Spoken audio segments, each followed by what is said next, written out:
بار تسلیم۔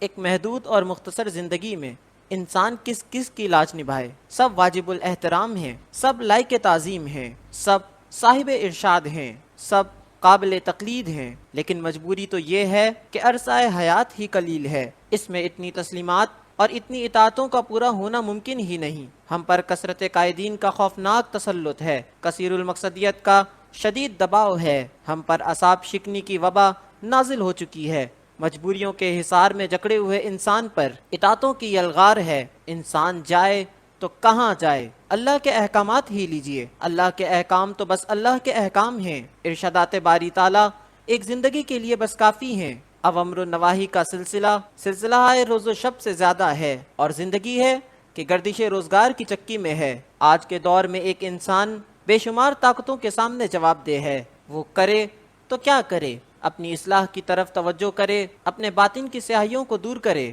اپنے پیٹ کی آگ کو بجھائے، اپنی پیشانی کو سجدوں سے سرفراز کرے، اپنی راتوں کو قیام و رکوع و سجود کی دولت سے مالا مال کرے۔ اگر کسی طریقے سے ایسا کر ہی لے تو اسے رموز مملکت سے آشنائی کیسے ہو؟ درویش سربراہ بالعموم مخلوق کو خالق کے حوالے کر کے اپنی عاقبت کو روشن کرتے رہتے ہیں۔ اللہ والے اکثر مخلوق سے ایسے بے نیاز سے ہو جاتے ہیں جیسے خدا نہ کرے وہ مخلوق کے خالق ہوں۔ بے نیازی خالق ہی کو زیب دیتی ہے، کیونکہ وہ کسی کے آگے جواب دہ نہیں۔ سربراہ بے نیاز ہو جائیں تو انہیں غافل سربراہ کہا جاتا ہے، اور غافل سلطان رعایا پر ایک آزمائش کی گھڑی ہوتا ہے۔ مشکل تو یہ ہے کہ خدا کو راضی کرنا الگ بات ہے اور مخلوق کو راضی کرنا اور شے ہے، دونوں کو بیک وقت راضی رکھنا بہت مشکل ہے۔ جب تک حالات یکساں نہ ہوں تسلیم یکساں نہیں ہو سکتی، تسلیم یکساں نہ ہو تو سلوک یکساں نہ ہوگا، اور سلوک یکساں نہ ہو تو سب کا راضی ہونا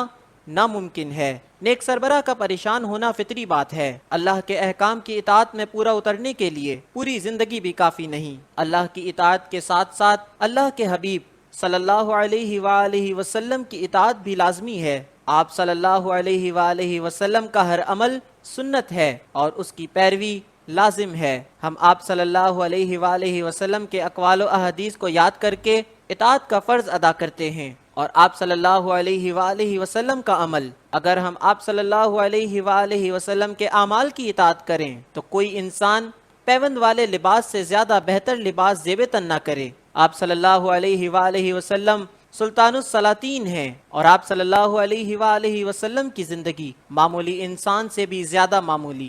اللہ اور اللہ کے فرشتے آپ صلی اللہ علیہ وآلہ وسلم پر درود بھیجتے ہیں، اور آپ صلی اللہ علیہ وآلہ وسلم فاقے سے گزر رہے ہوتے ہیں۔ آپ صلی اللہ علیہ وآلہ وسلم نے تمام زندگی کسی انسان سے ذاتی انتقام نہیں لیا۔ ہم آپ صلی اللہ علیہ وآلہ وسلم کی اطاعت کو جزو ایمان سمجھتے ہیں، اور ہم آپ صلی اللہ علیہ وآلہ وسلم کی اطاعت کا حق ادا نہیں کر سکتے۔ ہماری مختصر زندگی میں آپ صلی اللہ علیہ وآلہ وسلم کی سیرت طیبہ کا علم حاصل کرنا بھی آسان نہیں۔ آپ صلی اللہ علیہ وآلہ وسلم کی احادیث مبارکہ کا علم حاصل کرنا ہمارا ایمان ہے، لیکن ہمارے لیے آسان نہیں۔ ہمیں اور بھی غم ہیں، ہم تسلیم کا بار کیسے اٹھائیں گے؟ اگر اللہ اور اللہ کے حبیب صلی اللہ علیہ وآلہ وسلم کی اطاعت تک بات ہوتی تو خیریت تھی۔ ہمارے لیے اور بھی فرائض تسلیم ہیں، قرآن کا علم، قرآن فہمی، قرآن دانی، جبکہ ہم عربی زبان سے اتنے آشنا بھی نہیں۔ مختصر زندگی میں قرآن کریم کا علم حاصل کرنا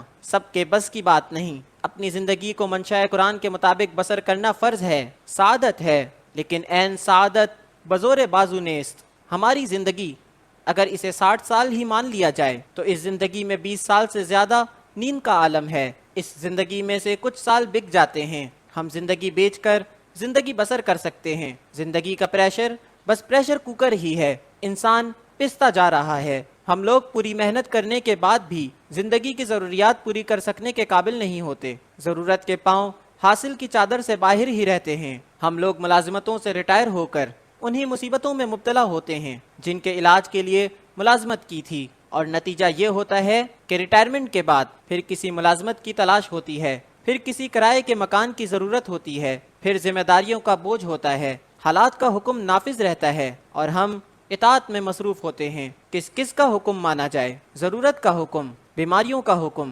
سماج کا حکم، اور پھر مذہب کا حکم، اور اس پر متضاد حکومت کے احکام۔ بات یہاں تک ختم ہو جاتی تو گزر ممکن ہونے کی صورت رہ جاتی۔ ہم پر اور بھی اطاعتیں واجب الادا ہیں۔ صحابہ کرام کے ارشادات ہمارے لیے منارہ نور ہیں، ہم جان پر کھیل کر بھی ان کی اطاعت کریں گے۔ ائمہ کرام کی اطاعت، فقہ کی اطاعت، اور پھر اولیاء کرام، علماء حق کے ارشادات ہمارے لیے جادہ حق کے روشن سنگ میل ہیں۔ ہم اطاعت پر مجبور ہیں اور اس مجبوری پر مسرور ہیں۔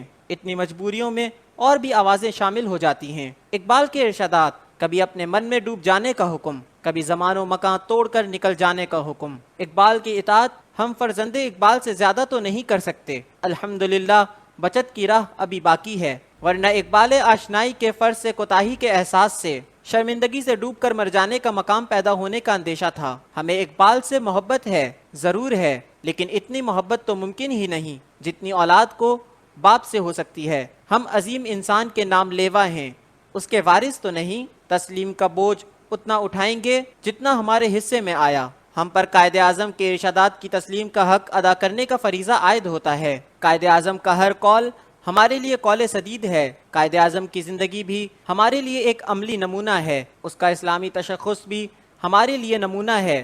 جتنا اسلامی عمل قائد اعظم اور اقبال کے پاس تھا، بس اتنا ہی اسلامی عمل ہمیں منظور ہے، لیکن ہمارے علماء اتنے عمل سے راضی نہیں ہوتے۔ سوال یہاں سے شروع ہوتا ہے کہ ایک زندگی میں ہم کس کس کی زندگی کو نمونہ مانیں، اور ایک دماغ سے کس کس کی بات کو قول فیصل مانیں، اور ایک دل سے کس کس سے محبت کریں۔ ہمارے لیے تسلیم کا بار گراں ہے۔ اگر ہم اللہ کے محبوب صلی اللہ علیہ وآلہ وسلم کی اطاعت ہی اپنے لیے فرض سمجھ لیں تو بھی کسی اور کا کچھ بھی فرمایا ہوا ہمارے لیے قابل تقلید کیوں ہوا کرے کوئی جو بھی ہو، ابن مریم ہی صحیح، ہم ٹھہرے غلامان رسول صلی اللہ علیہ وآلہ وسلم، ہم پر کوئی اور اطاعت مسلط ہو تو کیوں ہو؟ ہمارا یہ سوال ہے مفکرین اسلام کی خدمت میں۔